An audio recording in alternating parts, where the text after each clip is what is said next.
This is part 2 of chapter 1. If you would like to listen to chapter 1, part 1, then it will be in the description.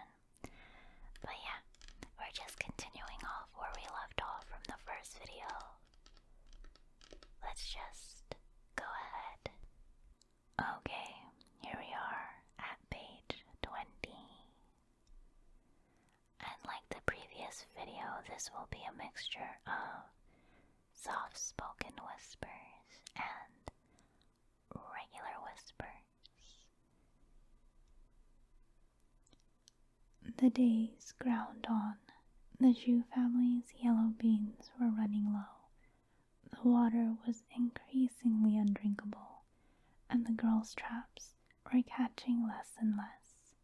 Many of the remaining villagers set out on the hill road that led to the monastery and beyond, even though everyone knew it was just exchanging death by starvation for death by bandits. The girl's father alone seemed to have found new strength.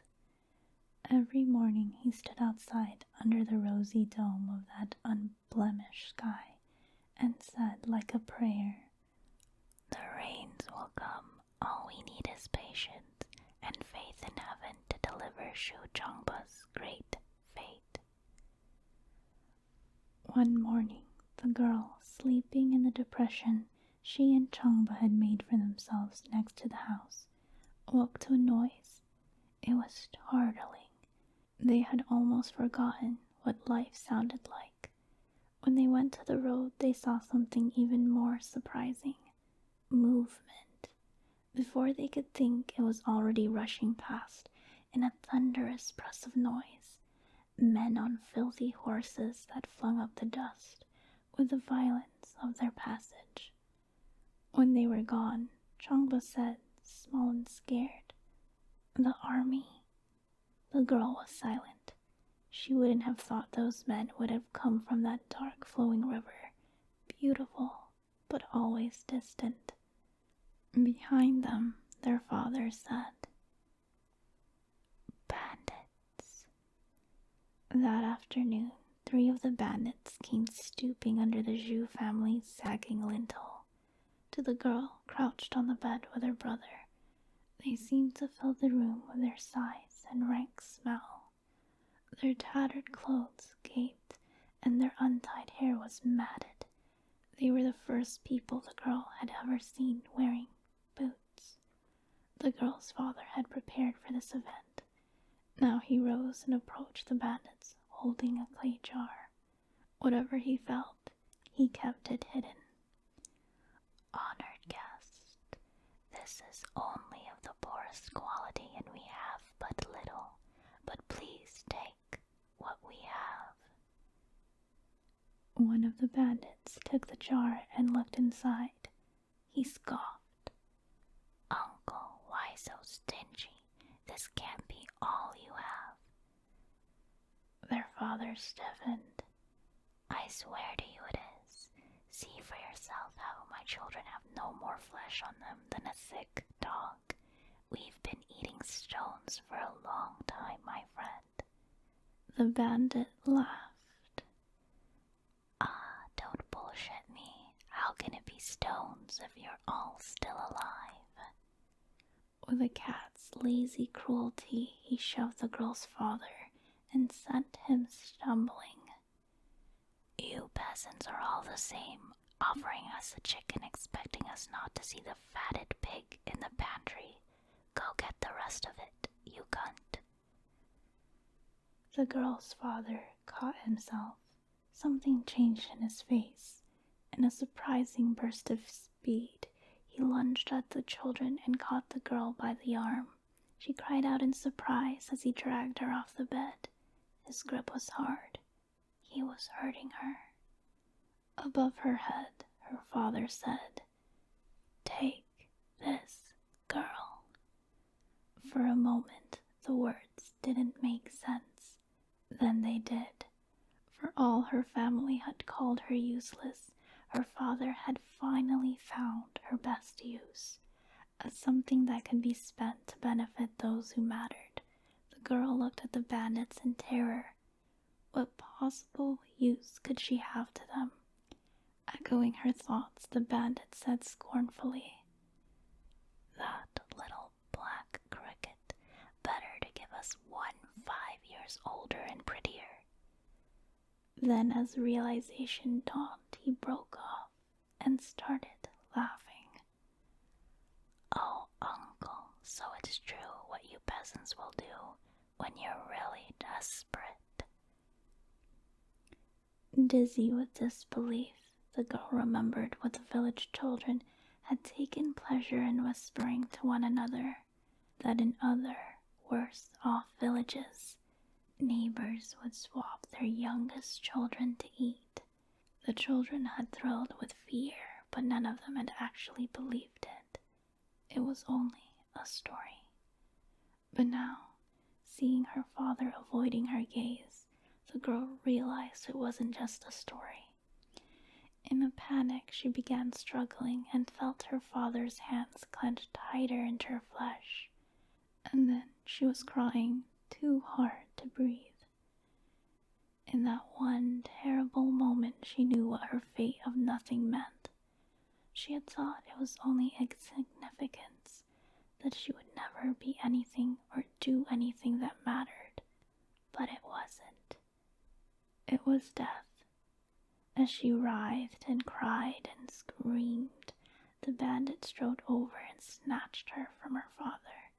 She screamed louder and then thumped onto the bed hard enough that all her breath came out.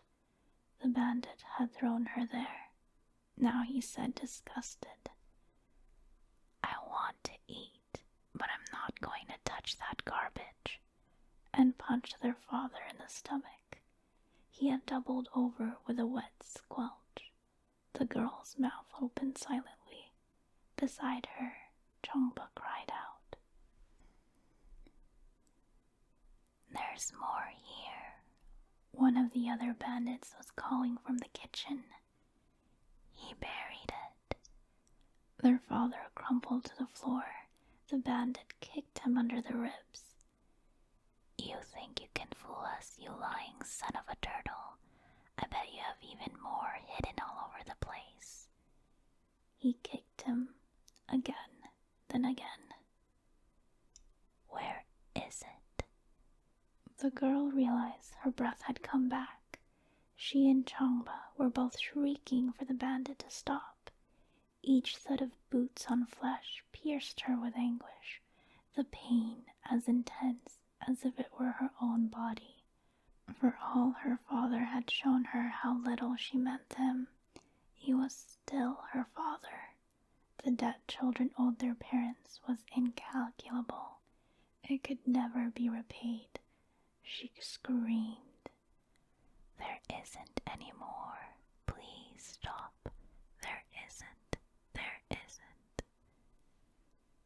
The bandit kicked their father a few more times, then stopped. Somehow the girl knew it hadn't had anything to do with their bleeding. Their father lay motionless on the ground. The bandit crouched and lifted his head by the top knot, revealing the bloodied froth on the lips and the pallor of the face. He made a sound of disgust and let it drop. The other two bandits came back with a second jar of beans. "Boss, looks like this is it. Fuck, 2 jars. I guess they really were going to starve." After a moment, the leader shrugged and went out. The other two followed. The girl and Chongba, clinging to each other in terror and exhaustion, stared at their father where he lay on the churned dirt. His bloodied body was curled up as tightly as a child in the womb. He had left the world already prepared for his reincarnation. That night was long and filled with nightmares. Waking up was worse. The girl lay on the bed, looking at her father's body. Her fate was nothing, and it was her father who would have made it happen. But now it was he who was nothing. even as she shuddered with guilt. She knew it hadn't changed anything. Without their father, without food, the nothing fate still awaited.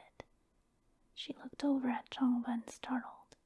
His eyes were open, but fixed unseeing on the thatched roof. He barely seemed to breathe. For a horrible instant, the girl saw he might be dead as well. When she shook him, he gave a small gasp and blinked. The girl belatedly remembered that he couldn't die, since he could hardly become great if he did.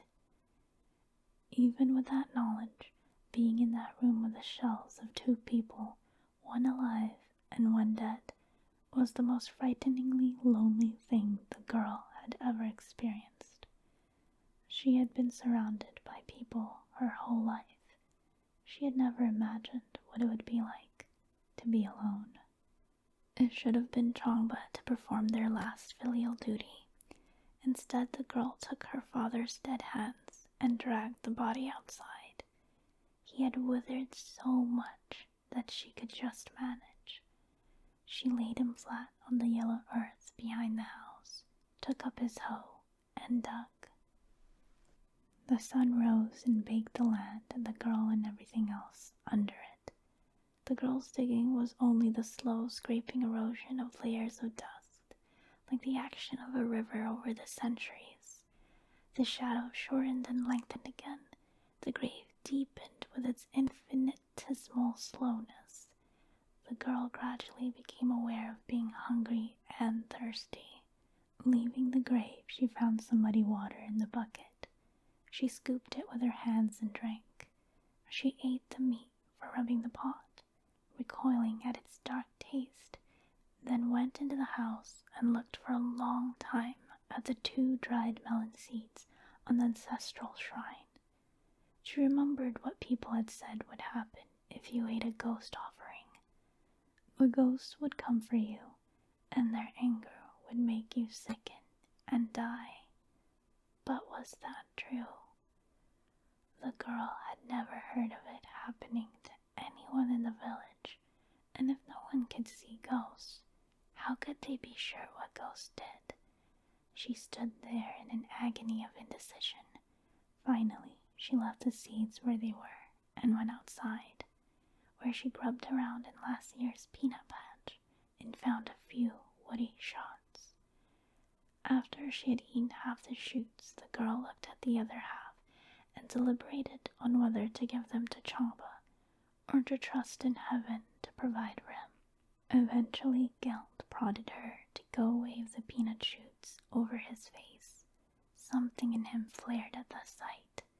For a moment, she saw him struggling back to life, fueled by that king-like indignation that she should have given him everything. Then the spark died. The girl watched his eyes drift out of focus. She didn't know what it meant, that he would lie there without eating and drinking. She went back outside and kept digging. When the sun set, the grave was only knee-deep, the same clear yellow color at the top as it was at the bottom. The girl could believe it was like that all the way down to the spirit's home in the Yellow Springs. She climbed into bed next to Changba's rigid form and slept. In the morning, his eyes were still open. She wasn't sure if he had slept and woken early, or if he had been like that all night. When she shook him this time, he breathed more quickly, but even that seemed reflexive. She dug again all that day, stopping only for water and peanut sprouts, and still Changba lay there and showed no interest when she brought him water. She awoke before dawn on the morning of the 3rd day. A sense of aloneness gripped her, vaster than anything she had ever felt. Beside her, the bed was empty. Changba had gone. She found him outside. In the moonlight, he was a pale blur next to the mask that had been their father. At first, She thought he was asleep. Even when she knelt and touched him, it took her a long time to realize what had happened, because it didn't make any sense. Changba was to have been great. He was to have brought pride to their family name. But he was dead. The girl was startled by her own anger. Heaven had promised Changba life enough to achieve greatness, and he had given up that life as easily as breathing. He had chosen to become nothing. The girl wanted to scream at him. Her fate had always been nothing. She had never had a choice. She had been kneeling there for a long time before she noticed the glimmer at Chongba's neck, the Buddhist amulet. The girl remembered the story of how her father had gone to Wu Huang Monastery to pray for Chongba's survival, and the promise he had made that if Chongba survived, he would return to the monastery to be made a monk. A monastery where there would be food and shelter and protection. She felt a stirring at the thought, an awareness of her own life inside her, that fragile, mysteriously valuable thing that she had clung to so stubbornly throughout everything. She couldn't imagine giving it up, or how Changba could have found that option more bearable than continuing. Becoming nothing was the most terrifying thing she could think of, worse even than the fear of hunger or pain or any other suffering that could possibly arise from life. She reached out and touched the amulet. Chongba had become nothing. If he took my fate and died, then perhaps I can take his and live. Her worst fear might be of becoming nothing, but that didn't stop her from being afraid of what might lie ahead. Her hand shook so badly that it took her a long time to undress the corpse. She took off her skirt and put on Chongba's knee-length robe and trousers, untied her hair bun so her hair fell loose like a boy's, and finally took the amulet from his throat and fastened it around her own. When she finished, she rose and pushed the two bodies into the grave, the father embracing the son to the last. It was hard to cover them. The yellow earth floated out of the grave and made shining clouds under the moon. The girl laid her hoe down. She straightened, then recoiled with horror as her eyes fell upon the two motionless figures on the other side of the filled grave. It could have been them, alive again, her father and brother standing in the moonlight. But as instinctively as a new hatched bird knows a fox, she recognized the terrible presence of something that couldn't belong to the ordinary human world. Her body shrank and flooded with fear as she saw the dead. The ghosts of her father and brother were different from how they had been when alive. Their brown skin had grown pale and powdery, as if brushed with ashes, and they wore rags of bleached bone white. Instead of being bound in its usual topknot, her father's hair hung tangled over his shoulders. The ghosts didn't move. Their feet didn't quite touch the ground. Their empty eyes gazed at nothing. A wordless, incomprehensible murmur issued from between their fixed lips. The girl stared, paralyzed with terror. It had been a hot day, but all the warmth and life in her seemed to drain away in response to the ghost emanating chill. She was reminded of the dark, cold touch of nothingness she had felt when she had heard her fate. Her teeth clicked as she shivered. What did it mean to suddenly see the dead? Was it a heavenly reminder of the nothingness that was all she should be?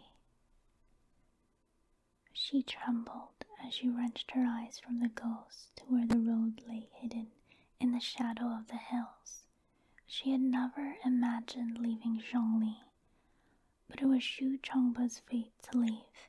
It was his fate to survive. The chill in the air increased. The girl startled at the touch of something cold, but real. A gentle, pliant strike against her skin.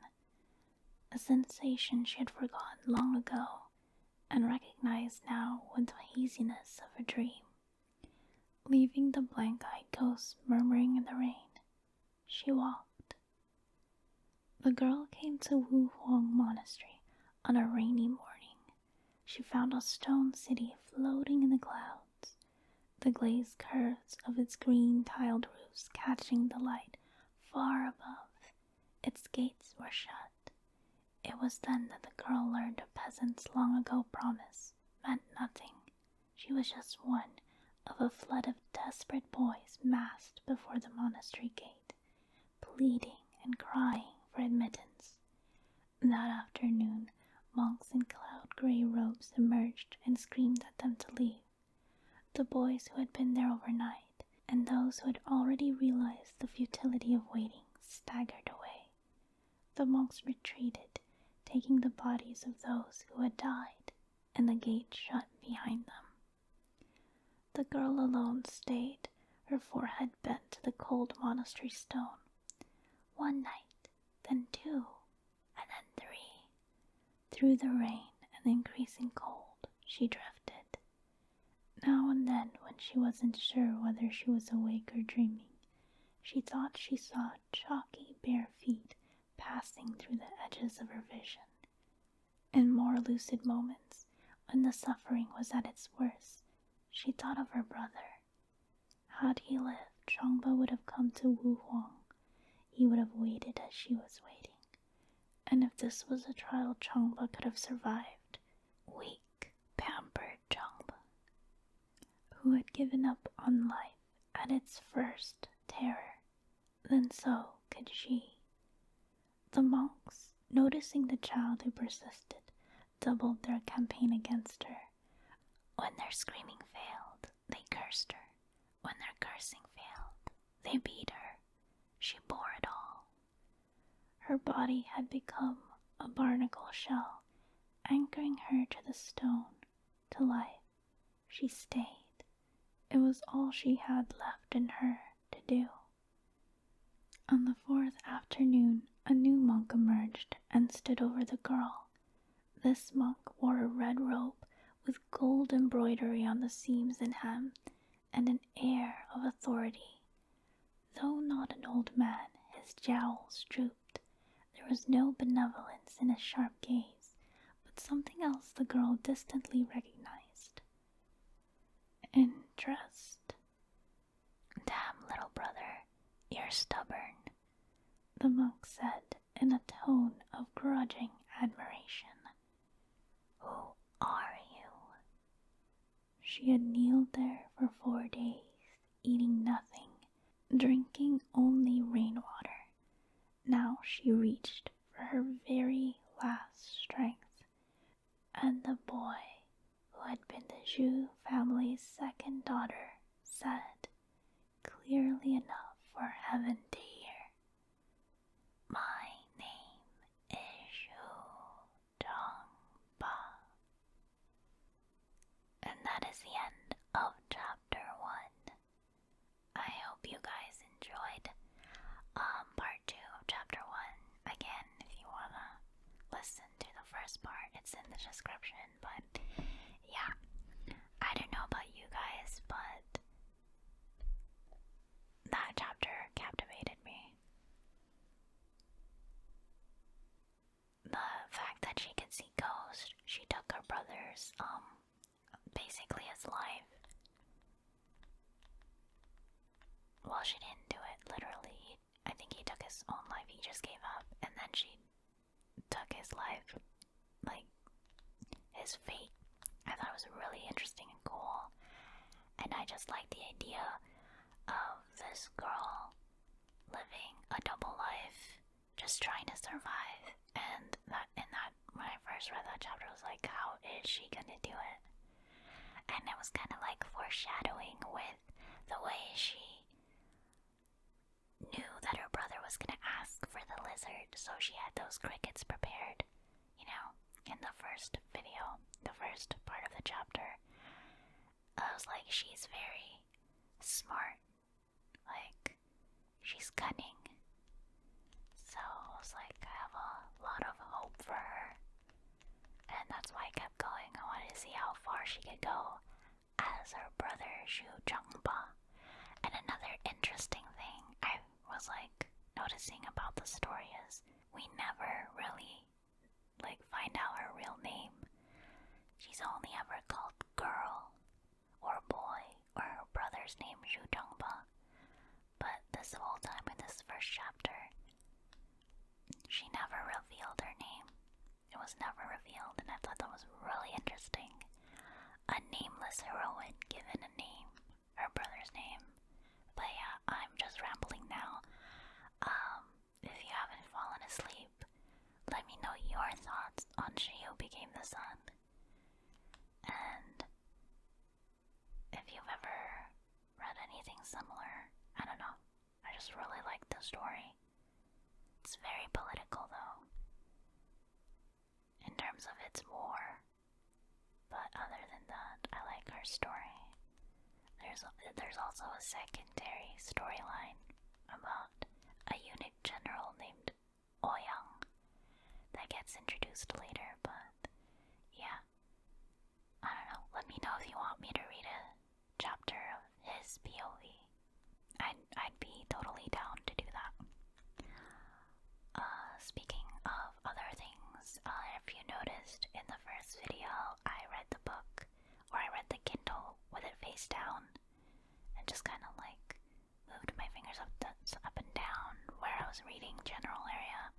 And in this one, I was reading it more like this, which is like the natural way I read it. Let me know which way you guys prefer, or like it didn't really matter. Just trying out different things. And if you want me to do a full whisper reading, I'm down to do that. But yeah, with that said, I hope you guys enjoyed this reading.